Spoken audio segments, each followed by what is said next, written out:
Bismillahirrahmanirrahim. Alhamdulillahirabbil alamin. Allahumma shalli wa sallim ala sayyidina Muhammadin wa alihi fi kulli lahdatin abada adada ni'amillah wa ifdalih.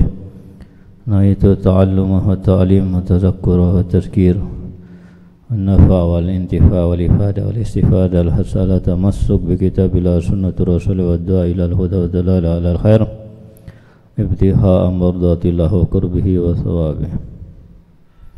Qala musannif Imam Muhammad bin Muhammad al-Ghazali rahimahullah wa nafa'ana bihi wa bi ulumihi wa maqamihi fid dharain amin.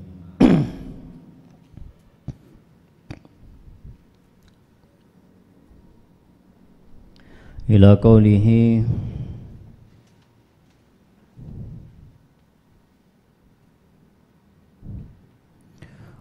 wa man'ul muta'allim an kulli ilmin yadurruh, dan termasuk adab daripada seorang yang alim, seorang dai, seorang ustadz, hendaknya melarang al-muta'allim, murid, dari setiap ilmu yang memberikan kepadanya madarat. Hendaknya menegur, mencegah, menasihati untuk tidak mempelajari ilmu-ilmu yang membahayakannya atau ilmu-ilmu yang tidak bermanfaat, ilmu yang haram, ilmu sihir termasuk ilmu yang haram, ilmu ramalan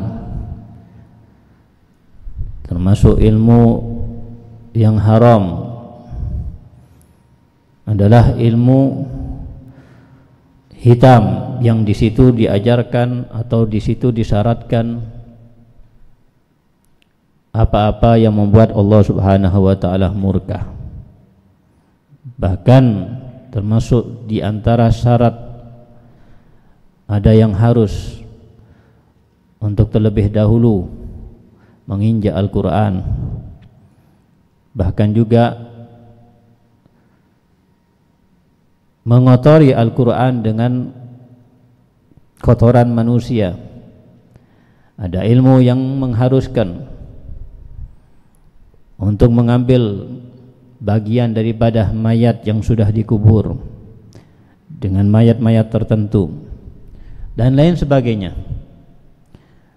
Ya, seorang yang ustadz tentunya memberitahukan kepada orang lain yang tidak mengerti bahwasanya itu adalah ilmu yang diharamkan, ilmu yang madarat, ilmu yang bertentangan dengan norma-norma Islam, yang bertentangan dengan tauhid, bahkan bisa membuat seseorang naudzubillah keluar daripada lingkaran iman.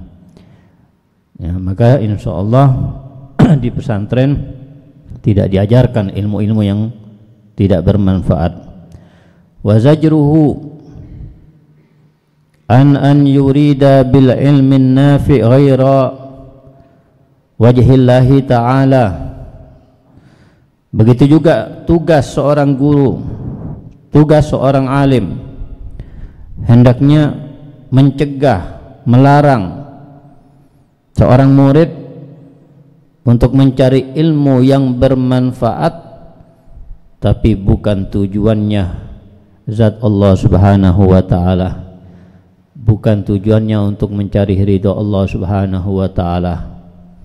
Ketika ada seorang murid yang belajar kepadanya, maka di situ dilihat tanda-tanda daripada keinginan seorang murid tersebut mencari ilmu agamanya bukan karena Allah Subhanahu wa ta'ala, baik itu karena dunia yang diinginkan, baik itu yang diinginkan pujian dari orang, ataupun yang diinginkan adalah harta dari mereka, penghormatan, dan yang diinginkan adalah terkenal namanya di mana-mana. Maka semua ini adalah tujuan yang bertentangan dengan tujuan ikhlas dalam mencari ilmu. Bahkan pertama kali yang diajarkan hendaknya seorang guru kepada muridnya ketika belajar, maka diajarkan untuk niat dengan niat yang baik. Untuk apa? Kalian di pesantren, kalian di tempat ini, tujuan kalian untuk apa? Selalu diingatkan. Ya, jitu ila hadal ma'had lid ta'allum, ini ikhlasan lillah subhanahu wa ta'ala, ihtisaban lillah subhanahu wa ta'ala, mencari ilmu karena Allah subhanahu wa ta'ala. Jadi jangan ada di dalam pikiran dan lintasan, ya, di dalam hati kita untuk mencari ilmu supaya nanti buka majelis yang besar, pondok yang besar, yang terkenal, yang muridnya banyak, yang semuanya itu ada hawa nafsu, ada keinginan-keinginan hawa nafsu kita. Bukan itu adalah keinginan untuk mencari ridha Allah subhanahu wa ta'ala. Ya, buktinya kadang-kadang seseorang mengajar dengan jumlah murid yang banyak ataupun mengajar dengan jumlah yang sangat sedikit, itu berbeda. Oleh karena itu salah seorang daripada ulama yang ahli dalam berpidato, ahli dalam berceramah, dan beliau terkenal di Baghdad, beliau pernah suatu waktu ceramah di depan orang yang hanya sedikit yang hadir. Kemudian beliau pulang ke rumahnya dan berkata kepada pembantunya, kenapa kok ana hari ini ana pidato ceramah tapi tidak ada semangat dan tidak ada gairah, bukan seperti biasanya ana ceramah dengan semangat, dengan bergairah. Maka diilhami oleh Allah subhanahu wa ta'ala seorang pembantu tersebut atau seorang budak tersebut dengan memberikan jawaban, ya fulan, ya sayyidi, itu tidak lain karena kemarin kamu ceramah di hadapan orang yang hanya sedikit, tidak seperti biasanya. Engkau biasanya ceramah di hadapan pejabat-pejabat, di hadapan tokoh-tokoh, di hadapan orang yang banyak. Maka di saat itulah ya, menerima dengan senang hati, dengan betul-betul dari hati menerima nasihat daripada budaknya sendiri dan mengatakan, engkau betul. Itu mungkin yang membuat aku tidak bersemangat dalam berceramah ketika dihadiri hanya segelintir orang. Ya, ini artinya kembali kepada niat kita, baik itu ketika kita mengajar ataupun berceramah ataupun memberikan nasihat kepada orang lain. Hadirkan dalam hati kita tidak ingin sesuatu apapun kecuali hanya untuk mendapatkan ridhonya Allah subhanahu wa ta'ala, kecuali ingin membuat orang tersebut supaya dia berada dalam jalan yang benar, supaya orang yang dinasihati, orang yang diajarkan betul-betul mendapatkan ridhonya Allah subhanahu wa ta'ala. Tidak ada ingin yang lain.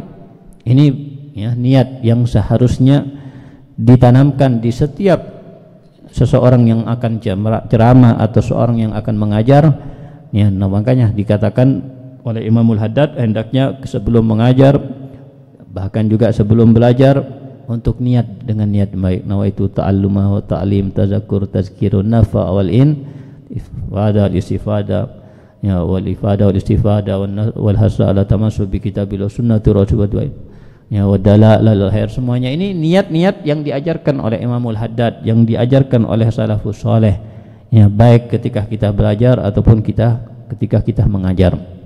Oleh karena itu ya, termasuk tugas di sini seorang murid dan seorang guru untuk mencegah muridnya ya, mencari ilmu yang bermanfaat tapi bukan ikhlas karena Allah subhanahu wa ta'ala. Wasaddul muta'allim an yastaghila bi fardil kifayah qabla al farah min fardil ain, dan juga mencegah seorang murid untuk sibuk melaksanakan sesuatu yang hukumnya fardu kifayah sebelum selesai kewajibannya melaksanakan fardu ain. Ya, ada fardu kifayah, ada fardu ain. Tentunya fardu ain lebih kuat, tentunya fardu ain lebih wajib. Karena fardu ain diwajibkan atas setiap seseorang, sedangkan fardu kifayah hanya diwajibkan kepada orang-orang tertentu atau kepada sebagian di antara mereka. Maka sibuk dengan fardu kifayah, lupa dengan fardu ain, itu adalah kesalahan. Sebagaimana seseorang sibuk dengan melaksanakan yang sunnah tapi lupa melaksanakan yang wajib.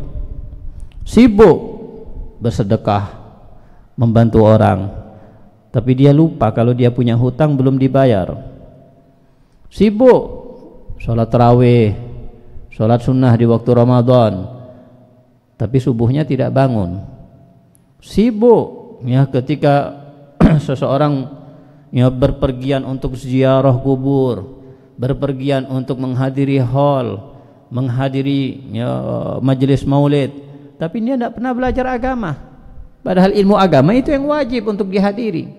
Tapi dia Masya Allah semangatnya luar biasa, hadir majelis maulid, hadir majelis hall ya, itu sesuatu yang bukan fardu ain. Tapi menghadiri majelis ilm itu adalah fardu ain. Oleh karena itu menghadiri majelis ilm jauh 1000 kali lipat lebih afdal daripada hadir majelis maulid, majelis zikir sekalipun ya. Kenapa? Karena itu adalah fardu ain, fariidhah ala kulli muslimin, baik yang laki-laki ataupun yang perempuan, baik yang sudah tua ataupun yang masih muda, semuanya diwajibkan untuk mencari ilmu yang hukumnya fardu ain. Jadi sibuk dengan yang sunnah tapi melupakan yang wajib, itu suatu yang kesalahan. Oleh karena itu termasuk daripada wasiat Sayyidina Abu Bakar As-Siddiq kepada khalifahnya Sayyidina Umar bin Khattab radhiyallahu taala anhumah, wa alam ya Umar innallaha la yaqbal an-nawafil hatta tuadda al-faraid. Dan ketahuilah wahai Umar, sesungguhnya Allah Subhanahu wa taala tidak akan menerima ibadah sunnah-sunnah seseorang sebelum dilaksanakan ibadah-ibadah yang wajib.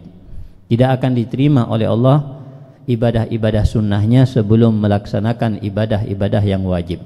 Oleh karena itu ya, ibadah yang wajib adalah ibadah yang paling dicintai oleh Allah Subhanahu wa taala daripada melaksanakan ibadah yang sunnah. Setelah sempurna merasakan ibadah yang wajib, baru kita boleh sibuk dengan yang sunnah-sunnah, bahkan dianjurkan, bahkan didorong, bahkan diminta, bahkan diperintahkan ya, sampai bisa mendapatkan cinta Allah Subhanahu wa taala. Wala yazalu abdi wala yazalu abdi wala yataqarrab ilayya bin nawafil hatta uhibba. Fa idza ahbabtu kuntu sam'ahu alladhi yasma' bih wa basaruhu alladhi yubsiru bih wa sam'ahu alladhi yasma'u bih wa yadahu allati yabtishu biha wa rijlahu allati yamshi 'alayha wa la in sa'alani la u'tiyanna wa la in ista'adani la u'izanna. Yang artinya kalau seorang hamba sibuk setelah melaksanakan yang fardu kemudian sibuk melaksanakan yang sunnah-sunnah, maka aku akan cinta kepadanya, aku akan berikan cintaku kepadanya. Dan kalau sudah aku berikan cintaku kepadanya, maka aku akan menjaga telinganya, menjaga matanya, menjaga pendengarannya, menjaga tangannya, menjaga kakinya daripada perbuatan-perbuatan yang tidak diridhai oleh Allah Subhanahu wa taala. Dan jika dia meminta kepadaku sesuatu apapun yang dia minta, pasti la u'tiyanna, lam di taukid, nun di taukid, pasti aku akan beri kepadanya sesuatu yang dia minta. Oleh karena itu seorang wali minal aulia minta ini dituruti oleh Allah Subhanahu wa taala. Bahkan yang keluar daripada akal manusia pun dituruti oleh Allah Subhanahu wa taala karena dicintai oleh Allah Subhanahu wa taala. Wala in ista'adzani la u'izanna. Begitu juga dia berlindung kepadaku dari suatu keburukan, dari segala sesuatu, maka aku akan lindungi dia pasti dan pasti. Jadi laksanakan fardu ain sebelum melaksanakan fardu kifayah. Sibuklah dengan fardu ain sebelum sibuk dengan fardu kifayah. Wa fardu ainih islahu dhahirih wa batinihi bitaqwa. Dan yang termasuk fardul ain adalah memperbaiki zahirnya dan batinnya dengan takwa kepada Allah Subhanahu wa taala. Wa mu'akhadatu nafsihi awalan bitaqwa, dan meminta dirinya terlebih dahulu untuk takwa kepada Allah. Liyaqtadiya al-muta'allimu awalan bi'amalih wa yastafid saniyan min aqwalih, agar nantinya murid santri yang belajar kepadanya bisa untuk terlebih dahulu mendapatkan manfaat daripada perbuatan gurunya, daripada amal gurunya, ya, wa yastafid sanian, baru kemudian kedua akan mengambil manfaat min aqwalih, daripada ucapan-ucapannya. Jadi hendaknya seorang guru, hendaknya seorang yang alim tampakkan kepada murid-muridnya, tampakkan kepada mereka takwa secara zahir, amal soleh, adab dan akhlak, supaya santri-santrinya bisa mencontoh, supaya santri-santrinya bisa mempelajari bukan ilmu secara kitab, tapi mempelajari atau mengambil manfaat daripada akhlak dan amal soleh yang dilihat oleh muridnya daripada gurunya. Ya, dan itu satu dorongan atau satu semangat atau satu sebab yang bisa membuat seorang guru, seorang murabbi untuk menjaga dirinya dari perbuatan yang tidak pantas, menjaga dirinya daripada perbuatan maksiat yang dimurkai oleh Allah Subhanahu wa taala. Hendaknya dia berpikir, kalau dia sudah berani untuk melakukan apa yang diharamkan oleh Allah Subhanahu wa taala, bagaimana dia akan memperbaiki murid-muridnya, santri-santrinya? Kalau dia sudah tidak takut lagi kepada Allah Subhanahu wa taala, bagaimana muridnya akan takut kepada Allah Subhanahu wa taala? Sebagaimana yang mereka katakan, kalau guru kencingnya berdiri, maka murid akan kencing berlari. Ya, sehendaknya seorang murabbi, seorang guru, seorang alim, dia tuntut terlebih dahulu untuk mengamalkan ilmu yang ada pada dirinya, sehingga muridnya bisa lebih bertakwa kepada Allah Subhanahu wa taala dengan melihat pemandangan takwa daripada gurunya, pemandangan akhlak yang indah daripada gurunya, sebelum mengajarkan kepada murid-muridnya dengan ucapan-ucapannya, dengan nasihat-nasihatnya. Ini yang dikatakan oleh beliau Al-Imam Ghazali rahimahullah, nafa'ana bihi wa bi ulumihi fid dharain. Kemudian dikatakan di sini oleh beliau, wa in kunta muta'alliman fa'adabul muta'allimi ma'al alim an yabda'ahu bitahiyyati wassalam. Kemudian dikatakan atau dilanjutkan di sini memulai tentang adab-adab muta'allim. Adab seorang murid kepada gurunya, adab seorang murid kepada ulama. Dan ini adab yang sangat penting. Ini adab yang menjadi kunci sukses daripada seorang santri. Ini adab yang bisa mendapatkan ilmu laduni dengan adab-adab seperti ini tanpa perlu banyak belajar. Dan adab ini kadang yang diremehkan, kadang adab ini yang tidak diamalkan, kadang adab ini yang dianggap sepele. Sibuk dengan belajar, murojaah, menghafal, mujahadah dalam belajar tersebut, tapi dia tidak punya adab kepada gurunya, tapi dia tidak memiliki husnudzon yang kuat, pandangan yang kuat kepada gurunya, tapi dia melanggar perintah gurunya, tapi dia maksiat kepada Allah Subhanahu wa taala. Mafi manfaat, itu tidak ada manfaatnya. Ya, ilmu itu tidak akan memberikan manfaat, tidak memberikan keutamaan, kemuliaan kecuali dengan diamalkan. Jadi seorang cuma murid, cuma belajar, pinter ini, pinter nahu, pinter fikih, pinter hadis, tidak ada kemuliaan baginya kalau tidak diamalkan. Ya, termasuk mengamalkan ilmu, dan ini yang masuk ta'zim kepada ilmu adalah al-adab ma'as syekh, al-adab ma'al ustad, al-adab ma'al alim. Termasuk ta'zim kepada ilmu. Kita dituntut untuk ta'zim, untuk memuliakan, menghormati, mengagungkan ilmu. Ya, dengan banyak cara, dengan banyak sebab. Termasuk kita ta'zim kepada ilmu, kita ta'zim kepada kitab-kitab. Kita letakkan kitab tersebut di tempat yang terhormat. Jangan letakkan kitab di bawah di lantai. Jangan kita meletakkan sesuatu di atas kitab. Jangan meletakkan bahkan walaupun hanya kopiah. Bahkan juga kalau tidak perlu, tidak darurah, jangan meletakkan pena sekalipun di atas kitab. Jangan meletakkan kacamata atau apapun. Sebagaimana kita memperlakukan hal tersebut kepada Al-Quran, kepada Al-Mushaf. Maka apa yang kita hormati atau yang kita lakukan terhadap Al-Quran, kita pun juga demikian dituntut untuk melakukannya kepada kitab-kitab ilmu agama. Yang penting kitab-kitab ilmu agama. Bahkan sampai-sampai mereka Dari adabnya tidak mau meletakkan Quran dengan posisi terbalik, tidak mau meletakkan kitab dengan posisi kebalik. Ini kitab Bidayatul Hidayah, meletakkannya seperti ini, ya, diletakkan berdiri, jangan kebalik seperti ini. Dari adab dan ta'dimnya mereka, tidak mau meletakkan kebalik. Nah, ini adab, ya, termasuk ta'dim daripada ilmu, menunjukkan atau termasuk ini adalah, ya, yadul ala ta'dimihi lil ilm, menunjukkan dia itu menghormati dan memuliakan ilmu. Kalau kita sudah tidak memuliakan ilmu, bagaimana ilmu akan memuliakan kita? Nah, ini ta'dim lil ilm, termasuk mimbab ta'dim lil ilm adalah ta'dim al-masyaikh, ta'dim al-ulama, ta'dim al-asatid. Nah, dengan apa kita ta'dim? Dengan melihat guru kita adalah seorang yang muhaqqiq, seorang yang bertakwa, seorang yang alim, seorang yang mulia, seorang yang, ya, dekat dengan Rasul sallallahu alaihi wasallam. Ini pandangan yang harus ditanamkan di dalam guru kita.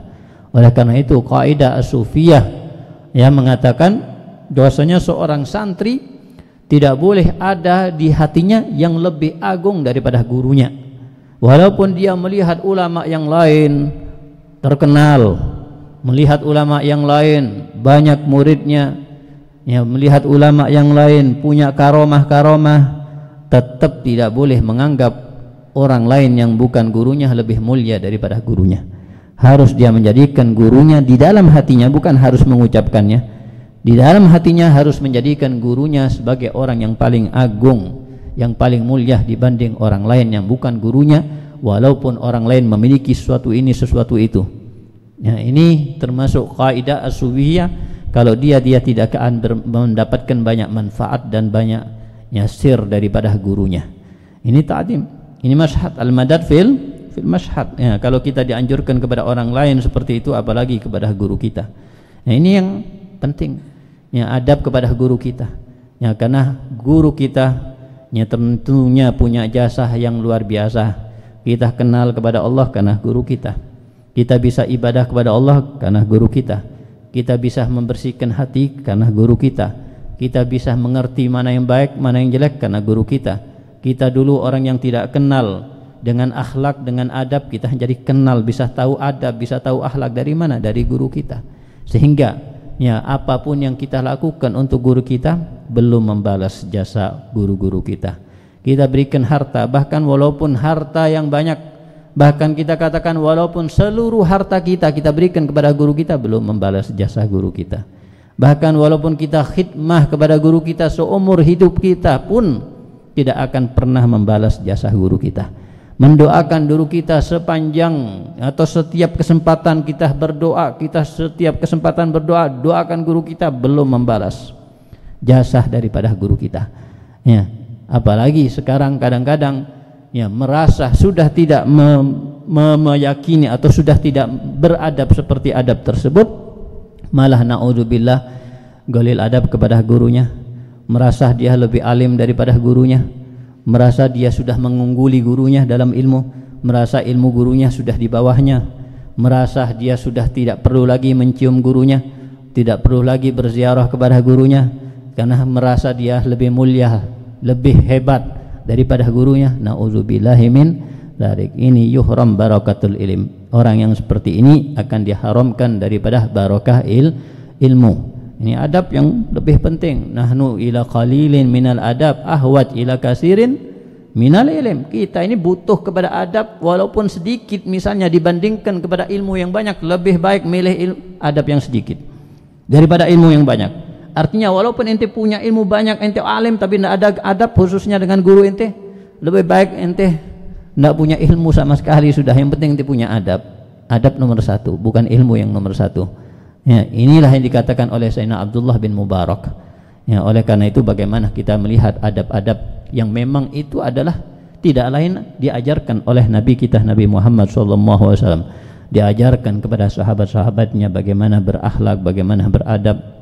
Ya, lihatlah bagaimana Sayyidina Abu Bakar As-Siddiq, ya, ketika menjadi imam tidak mau untuk mendahului Nabi, tidak mau maju karena merasa tidak pantas sampai Nabi yang dengan isyarat beliau yang memaksa untuk terus maju, dan di saat itulah baru Sayyidina Abu Bakar Siddiq untuk maju. Ya, dan itulah yang diajarkan oleh Nabi SAW kepada didikannya Sayyidina Ali bin Abi Thalib. Sayyidina Ali bin Abi Thalib yang rumahnya tidak jauh dengan rumah Nabi SAW. Dari adab beliau, kalau beliau ini membetulkan sesuatu dan butuh, atau ketika membetulkan sesuatu bisa mengeluarkan suara, seperti misalnya membetulkan bersih dan lain sebagainya, maka beliau akan keluar dari rumah dan menjauh dari rumah, bahkan sampai ke pinggiran Madinah, supaya tidak sampai mengganggu suaranya istirahatnya Rasulullah SAW. Itu adab beliau.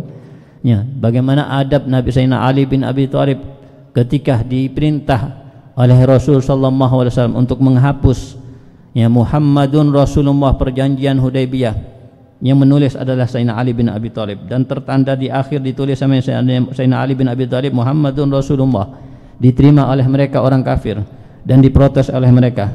Kenapa perlu ditambah Rasulullah? Kami tidak meyakini Rasulullah.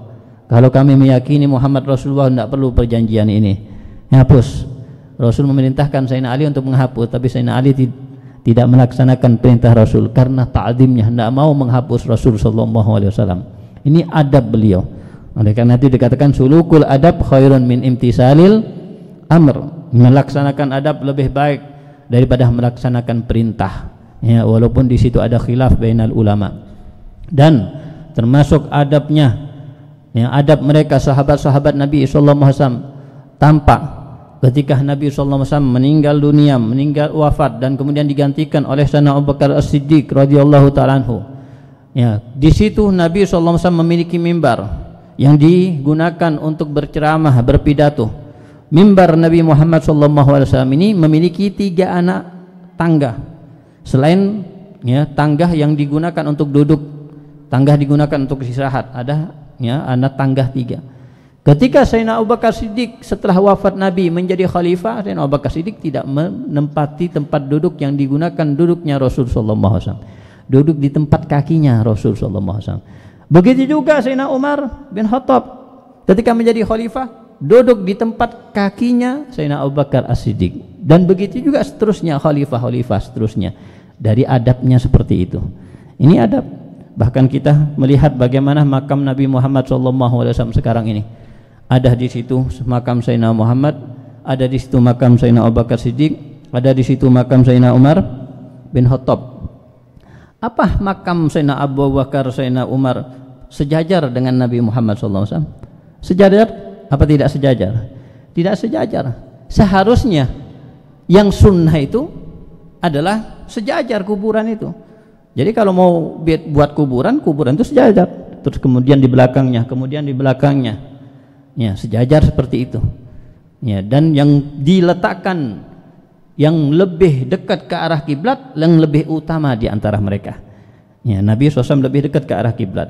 Kemudian di belakangnya baru Sayyidina Abu Bakar. Seharusnya sejajar, tapi enggak. Tapi mundur sedikit. Jadi kepala Sayyidina Abu Bakar berada di badan Rasul sallallahu alaihi wasallam. Tidak lurus, tidak sejajar. Dan kemudian ketika Sayyidina Umar dimakamkan pun juga tidak sejajar dengan Sayyidina Abu Bakar. Tapi kepala Sayyidina Abu Bakar, Sayyidina Umar di badan Sayyidina Abu Bakar As-Siddiq. Makanya kalau kita berziarah kepada Rasul, kemudian kita pindah untuk berziarah kepada Sayyidina Abu Bakar, pindah kanan. Berziarah kepada Sayyidina Umar, pindah ke kanan. Karena tidak sejajar. Seharusnya itu adalah yang aturan fikih, harusnya sejajar. Siapa yang melaksanakan pemakaman, yang mengatur? Sahabat Nabi Muhammad SAW. Sayyidina Abu Bakar tidak disejajarkan dengan Nabi karena adabnya dengan Nabi. Begitu juga ketika dimakamkan Sayyidina Umar. Nah, ini adab yang diajarkan, yang dilakukan oleh murid-murid didikan Nabi Muhammad SAW. Ini adab yang penting.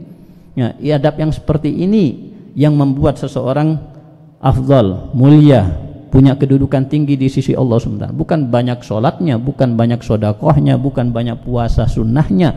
Kadang seseorang mikir puasa sunnah, ya sibuk dengan puasa sunnah, sholat sunnah, tapi adab-adab seperti ini tidak ada. Makan barang tidak mendahulukan atau tidak peduli siapa yang makan terlebih dahulu. Ada yang tua, tapi dia tidak menunggu yang tua terlebih dahulu untuk makan, dia makan.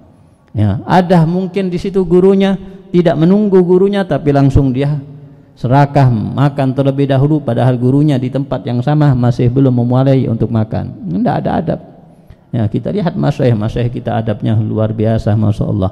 Dari adab inilah mereka menjadi orang yang punya kedudukan tinggi, bukan dari banyak puasa sunnahnya, banyak sholat sunnahnya.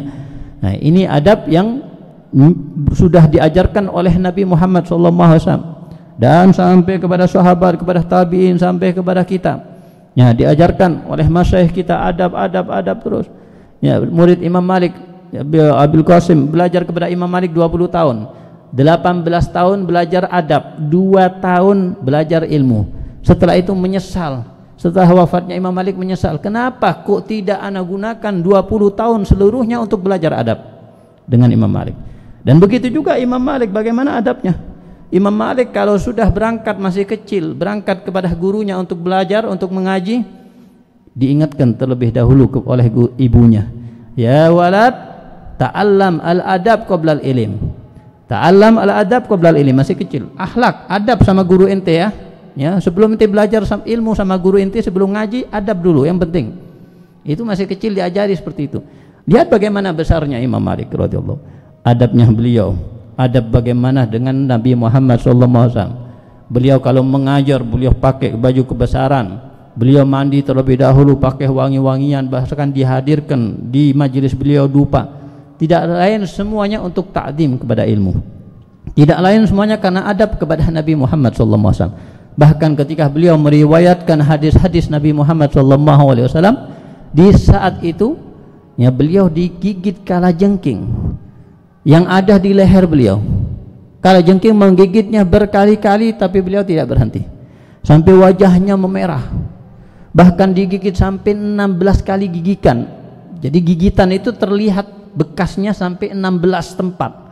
Itu ya tidak membuat Imam Malik berhenti daripada menyampaikan hadis-hadis Nabi Muhammad SAW. Sayyidina Abdullah bin Mubarak termasuk yang hadir di situ mengatakan, ya Imam Malik, kenapa kok bisa sampai seperti ini bertahan dari sakitnya gigitan kalajengking? Gulu hadza ta'zim wa ta'adduban ma'an Nabi sallallahu alaihi wasallam. Ya, bagaimana Imam Malik selama di kota Madinah tidak mengendarai kendaraan, tidak mau menunggangi kuda ataupun keledai ataupun hewan yang lain, selalu berjalan kaki. Bahkan berjalan kakinya pun tidak pakai alas kaki. Bagaimana aku mampu untuk berjalan pakai alas kaki di tanah yang di bawah tanah tersebut ada jasad Nabi Muhammad SAW. Ini sampai seperti ini adabnya. Ya, inilah yang membuat Imam Malik menjadi orang yang mulia. Inilah yang membuat beliau menjadi orang yang punya kedudukan tinggi di sisi Allah Subhanahu wa taala. Ya, ini karena adabnya. Oleh karena itu kita akan memulai bagaimana kita beradab dengan guru kita. Dan ini lebih penting daripada giatnya seorang murid untuk belajar, menghafal, murojaat. Ya, lebih penting dari itu semuanya, walaupun semuanya dituntut, tapi ini yang lebih penting, yaitu adab kepada gurunya. Lihatlah kepada guru kalian dengan pandangan yang husnudzon, yang kuat, husnudzon yang baik, husnudzon yang menjadikan dia tidak melihat basariyah seorang gurunya, tidak melihat lagi sifat manusia daripada gurunya. Ya, tidak melihat sifat manusia, gurunya makan, minum, berkumpul dengan keluarganya, bermain. Semuanya kita lihat. Karena guru kita juga manusia. Ya, sama seperti Nabi Muhammad SAW, basarun lakal basar. Rasul SAW adalah manusia. Guru-guru kita, ulama juga manusia. Ya, artinya pasti punya sifat manusia. Pasti punya sifat manusia, tidur, makan, ya, makan dengan nafsu, bermain, bercanda, apa dengan keluarganya dan lain sebagainya, sifat-sifat manusia. Tapi hendaknya jangan melihat kepada sifat manusianya. Kalau kita melihat kepada sifat manusianya, sama dengan kufar Quraisy, sama dengan orang-orang kafir. Yang dilihat daripada Nabi Muhammad SAW itu adalah manusia biasa, makan dendeng, ya, duduk di bawah, ya, melihat Nabi Muhammad SAW orang anak yatim. Tidak melihat Nabi itu sebagai Nabi, sebagai Rasul, manusia paling mulia, manusia yang diberikan kedudukan tinggi oleh Allah, Nabi akhir zaman. Tidak melihat seperti pandangan Sayyidina Abu Bakar. Kalau Abu Lahab melihat Rasul SAW seperti sebagaimana pandangan Sayyidina Abu Bakar kepada Nabi, akan menjadi mulia Abu Lahab, akan menjadi mulia Abu Jahal. Tapi tidak ada pandangan seperti ini. Ya, begitulah juga seorang murid hendaknya melihat kepada guru, jangan basariahnya, jangan sifat manusianya, tapi lihat khususiyahnya. Ya, lihat ilmunya yang dimiliki, lihat ibadahnya yang dimiliki, lihat adabnya dan akhlaknya yang dimiliki. Kalau ada sifat manusia jangan dilihat, jangan ditoleh. Oleh karena itu kadang-kadang seorang guru memang sengaja menguji daripada muridnya. Ketika pernah ada seorang guru diceritakan memiliki murid, suatu waktu gurunya mengajar murid-muridnya, tahu-tahu ada wanita yang cantik masuk. Kemudian wanita yang cantik itu dirangkul, digandeng, dibawa ke dalam dan dibawa ke kamar oleh gurunya. Kemudian setelah itu keluar ya, wanita itu daripada tempat gurunya, dan gurunya dalam keadaan sudah mandi. Apa yang terjadi? Ketika melihat keadaan tersebut, melihat suasana atau pemandangan tersebut, murid-murid semuanya lari. Melihat gimana ini guru yang sudah jelas melihat wanita ajnabiyah yang tidak mahram ternyata disentuh, dibawa ke kamar lagi, keluar dalam keadaan mandi lagi.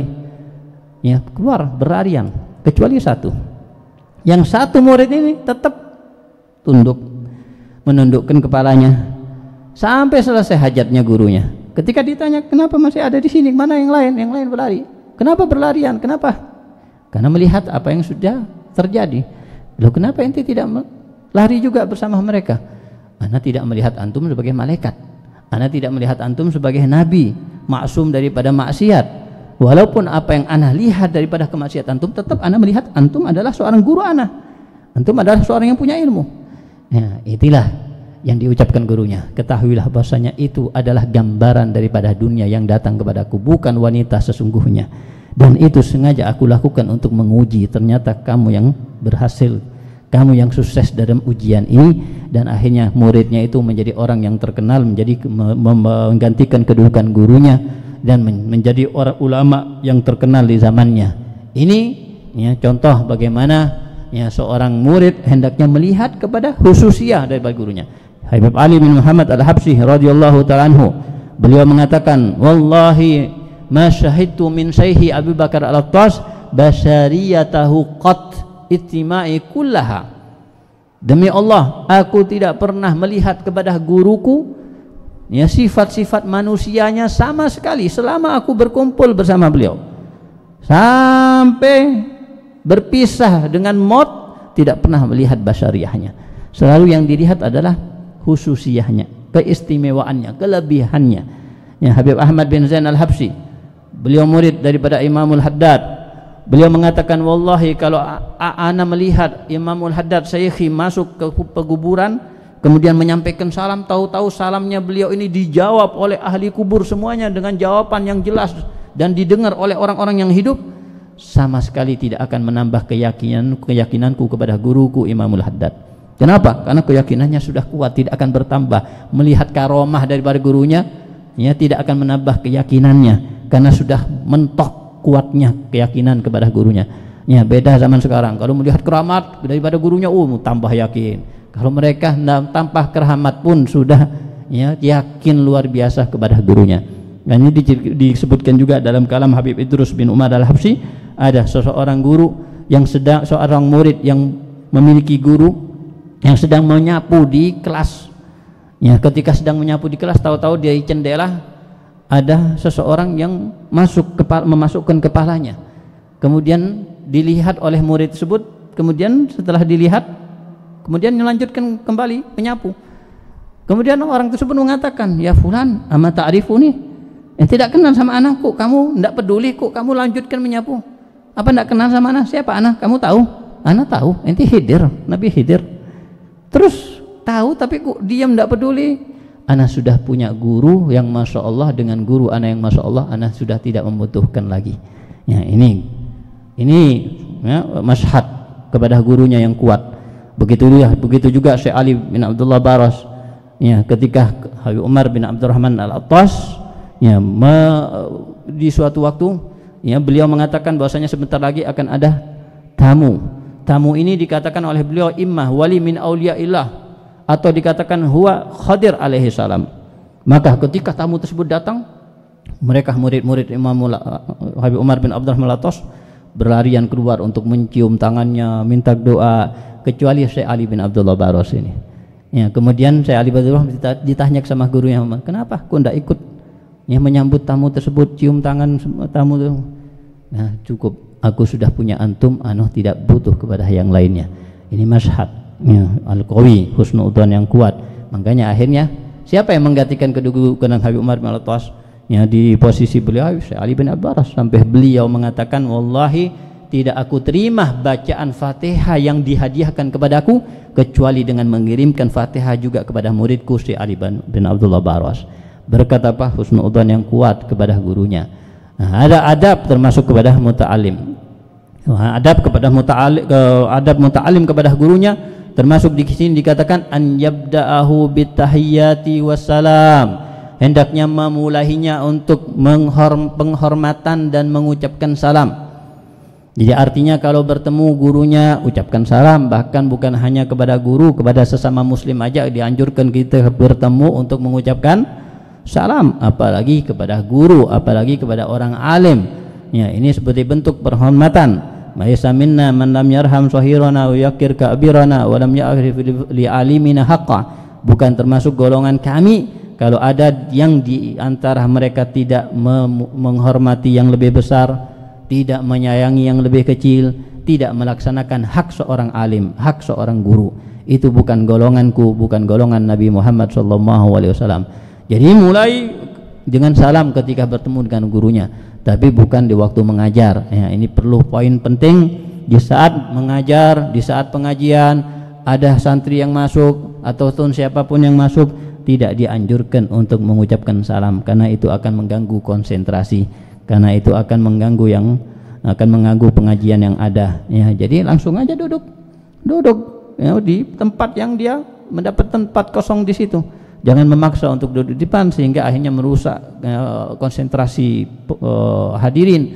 Tapi hendaknya dia duduk di tempat di mana nanti kalau sudah selesai baru dia datang dan mengucapkan salam. Tapi di saat mengajar jangan. Walaupun katanya ulama, kalau misalnya mengucapkan salam ketika masuk ke dalam kelas, di saat pengajian, di saat pelajaran, itu hukumnya wajib untuk dijawab. Kalau tidak ada yang menjawab berarti semuanya hukumnya berdosa, karena menjawab salam hukumnya wajib. Itu termasuk wajib hukumnya, tapi tidak dianjurkan.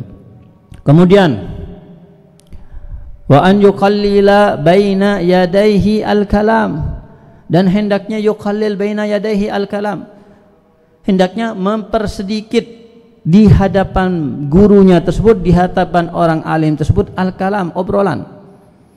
Jadi kalau kita berada di satu tempat, di tempat tersebut ada guru kita, di tempat tersebut ada orang alim, kita misalnya sekalipun kita duduk di paling pojok, paling belakang, jangan kita ngobrol dengan teman kita, ngobrol. Kenapa? Karena ada guru kita di tempat tersebut. Hormati, ta'dim. Ya, kita duduk aja sudah, kita pandang aja guru kita dengan pandangan ta'dim. An-nadhar ilal ulama ibadah. Ya, kita pandang kepada guru kita dengan pandangan mahabbah, cinta kepada guru kita ketika memandangnya. Ya, jangan kita sibuk ngobrol dengan teman kita. Ya, kalau lagi keluar faedah-faedah, ya, ketika misalnya guru kita melayani tamu atau ngobrol dengan tamu, catat. Tidak usah sibuk dengan yang lain.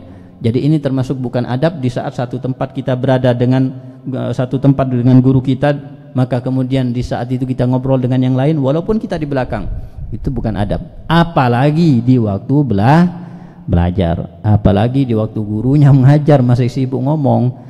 Jangankan sibuk ngomong, bertasbih di waktu mengajar aja bukan adab.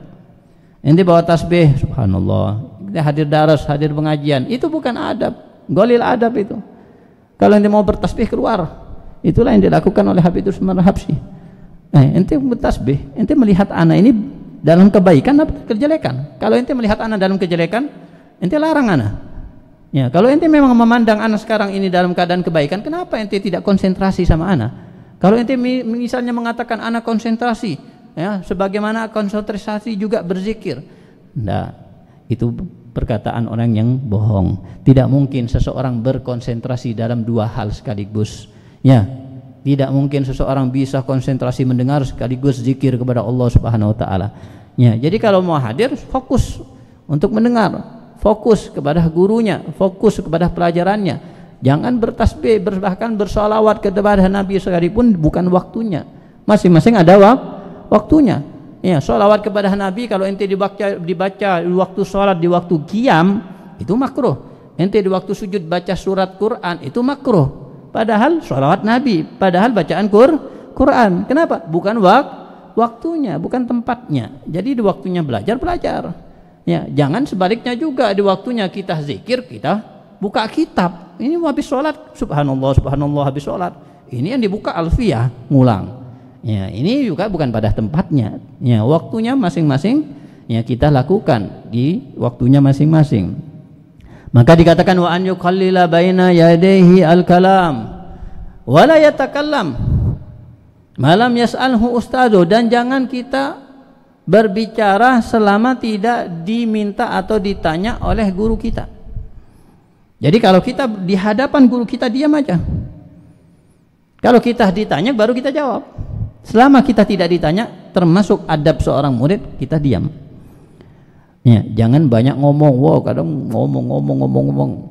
Seakan-akan dia yang ustadz, dia yang guru, gurunya seakan-akan muridnya. Ya, tapi sebaliknya ketika sama guru kita adab. Ya, kita ya diam selama tidak ditanya oleh guru kita. Kecuali kalau ditanya, tanya jawab. Jangan ditanya ente dari mana, diam. Kenapa enggak jawab? Adab. Ya, itu salah juga, ditanya jawab. Ya, wala yas'al ma lam yasta'zin awalan, dan jangan bertanya kepada guru selama belum izin terlebih dahulu. Ini adab. Ya, bertanya boleh. Ya, orang bertanya dianjurkan, tanya. Ya, bilisanin saul. Ya, dengan banyak bertanya, itu termasuk kunci sukses Sayyidina Abdullah bin Abbas mendapatkan ilmu. Jangan diam. Ada yang mau ditanyakan, tanyakan. Jangan malu bertanya. Ya, malu bertanya sesat ya, jadi jangan malu bertanya. Tapi bertanya itu ada adab-adabnya. Bertanya itu ya ada aturannya. Ya, pertama jangan bertanya di saat si guru ini sedang sibuk menjelaskan, ya untuk berbicara, jangan dihentikan di tengah jalan. Ya, kedua juga ya kalau bertanya pun jangan bertanya di saat guru ini kelihatan sedang sibuk, kelihatan sedang sedih, kelihatan ya sedang sedang berpikir misalnya. Sudah tahu gurunya sedang sedih, masih ditanya tentang fikih nahwu. Kita ini tidak ngerti keadaan anak. Katanya antum suruh nganjurkan bertanya. Ya, ini salah. Ini orang murid yang tidak cerdas. Harusnya dia melihat keadaan, melihat sikon, lihat kondisi guru kita ketika sudah sedang sedih atau sedang sibuk. Guru kita sedang sibuk, misalnya dengan tamu atau dengan keluarganya atau dengan pekerjaan tertentu. Jangan kita tanya. Sudah tahu gurunya sibuk, jangan kita bertanya. Itu bukan pada tempatnya. Ya, begitu juga kalau guru kita kelihatan lelah, kelihatan guru kita ini capek, jangan di saat itu kita bertanya. Ya, itu salah. Ya, kemudian juga termasuk salah kalau misalnya gurunya sedang keburu, ya terburu-buru untuk berjalan, bahkan bertanya di jalan pun tidak dianjurkan. Tanya di kelas, tanya di tempat. Jangan di saat guru berjalan, di stop di tengah jalan, kemudian ditanyakan gurunya tentang suatu. Ya, ini juga tidak adab, bukan tempatnya. Kemudian pun jika bertanya pun juga demikian adabnya. Istazin awalan. Ustaz, istazin li soal. Ya, Ustaz boleh ana mau tanya Ustaz? Ya, Ustaz apa ana boleh mau tanya sesuatu? Ya, jangan Ustaz apa hukumnya ini? Jadi tidak izin dulu. Nah, tapi adabnya Ustaz, ana boleh tidak mau bertanya Ustaz? Ya, mungkin di saat itu ustadznya mungkin lagi tidak ingin menjawab pertanyaan. Ya, bisa jadi ustadznya mungkin lagi tidak ingin menjawab pertanyaan. Oh, minggu depan aja. Oh, daras yang akan datang aja. Oh, nanti di akhir pelajaran aja dan lain sebagainya. Jadi termasuk adab ya kita berizin, istidzan. Ya, kita minta izin terlebih dahulu. Sebagaimana disebutkan di sini, la yas'al ma lam yasta'zin awalan. Wala yaqulu fi mu'aradati qawlihi qala fulan bi khilafi ma qulta. Dan jangan mengatakan untuk melawan ucapan gurunya dengan mengatakan qala fulan bi khilafi ma qulta. Fulan, Ustaz fulan misalnya mengatakan yang berbeda dengan ucapan Anda. Nah, itu bukan adab. Jadi ketika seorang guru menjelaskan tentang masalah tertentu, kemudian ada murid mengatakan, loh Ustaz, kok ana yang dengar dari ustadz yang lain, ya itu hukumnya berbeda dengan yang antum sampaikan. Kok berbeda? Nah, itu tidak adab. Ya, jangan mengatakan seperti itu. Seakan-akan berarti menyalahkan ustadznya. Seakan-akan dia lebih alim, lebih ngerti daripada ustadznya. Seakan-akan ya dia merasa ustadznya itu salah dalam penjelasannya. Ustadz, kok ana dengar? Ya, itu bukan seperti itu caranya. Kalau memang harus misalnya ada guru yang menjelaskan masalah, kok dia menjadi bingung ya, dari ustadz yang lain mengatakan berbeda ini. Jadi kalau memang harus bertanya, kalau bisa jangan di waktu di depan umum, tapi di waktu berdua, dan tanyanya pun dengan cara yang lembut. Ya, Ustadz, ana dengar dari si fulan masalah ini hukumnya begini, apa itu benar Ustadz menurut antum? Nah, ini kan caranya lebih halus. Ya Ustadz, kok ana dengar dari Ustadz fulan ini itu kok kayaknya beda sama keterangannya antum, yang mana yang benar Ustadz? Ya, jadi harusnya lebih lembut, lebih ramah, dan bukan di depan umum. Jadi ada adab. Ya, ini adab-adab mungkin di pandangan orang sepele, tapi itu adalah adab yang besar. Wala yusir alaihi bihilafi ra'yih fayara annahu a'lam bisawab min ustadhi. Dan jangan memberikan isyarat kepada gurunya bahwasanya dia punya pandangan yang berbeda sehingga dia menganggap dia lebih tahu dengan yang benar daripada ustadznya. Ya, jadi jangan nanti ketika melihat gurunya menjelaskan sesuatu, walaupun misalnya dia melihat bahwasanya gurunya itu salah dalam menjelaskan, jangan mengatakan Ustadz antum salah Ustadz, yang betul ini begini. Ini yang guru yang mana ini? Nah, jadi jangan mengatakan walaupun yakin dan jelas gurunya salah, jangan mengatakan kata-kata seperti itu. Antum salah Ustadz, yang benar ya adalah seperti ini. Yang benar makruh Ustadz, bukan sunnah. Yang benar yang mubah Ustadz, bukan makruh. Ya itu kurang ajar dengan ustadznya. Itu kurang ajar dengan gurunya. Ya, jangan pernah mengatakan kata-kata yang seakan-akan dia lebih pintar daripada gurunya, seakan-akan dia lebih mengetahui daripada gurunya. Jangan. Ya, ini yang dikatakan oleh beliau Imam Ghazali, la yusir alaih bihilafi ra'yi fayara annahu a'lam bisawab min ustadih wa la yas'al jalisahu fi majlisih. Dan hendaknya dia jangan bertanya kepada orang yang duduk bersamanya fi majlisihi, dalam majelis gurunya. Ya, jadi artinya apa? Kalau dia satu majelis, satu tempat dengan gurunya, kalau ada pertanyaan dan keadaannya memungkinkan, dia tanya gurunya. Ya, kalau keadaannya memungkinkan, tanya. Sahabat radhiyallahu taala anhum, mereka juga bertanya kepada Nabi sallallahu alaihi wasallam. Kalau mereka ada sesuatu yang perlu ditanyakan, ditanyakan, tapi dengan adab dan melihat keadaan. Ya, termasuk adab di sini, jangan bertanya kepada orang lain yang bukan gurunya, padahal di situ gurunya ada.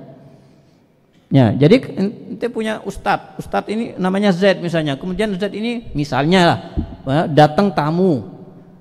Walaupun tamunya Z ini guru ente, tamunya guru ente ini alim, jangan ente kemudian punya masalah tanya sama tamunya guru ente.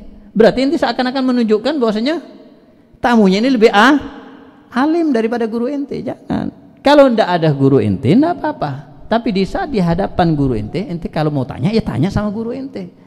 Nah, ini adab.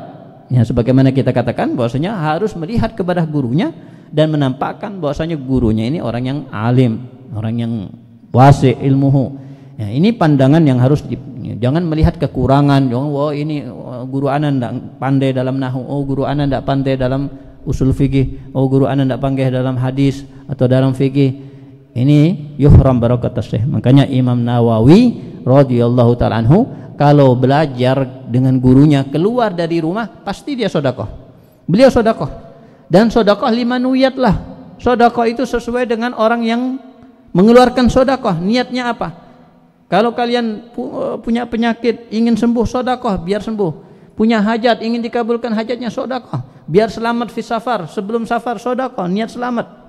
Ya, 5 niyat lah. Termasuk Imam Nawawi sedekah ada niat, ada tujuan. Apa niatnya? Setiap kali mau belajar, niatnya supaya tidak ditampakkan oleh Allah Subhanahu wa taala kekurangan daripada gurunya sehingga husnudzonnya berkurang. Jadi minta sama Allah, ya Allah jangan ditampakkan kepadaku kekurangan guruku. Jadi ana melihat kepada guruku sempurna.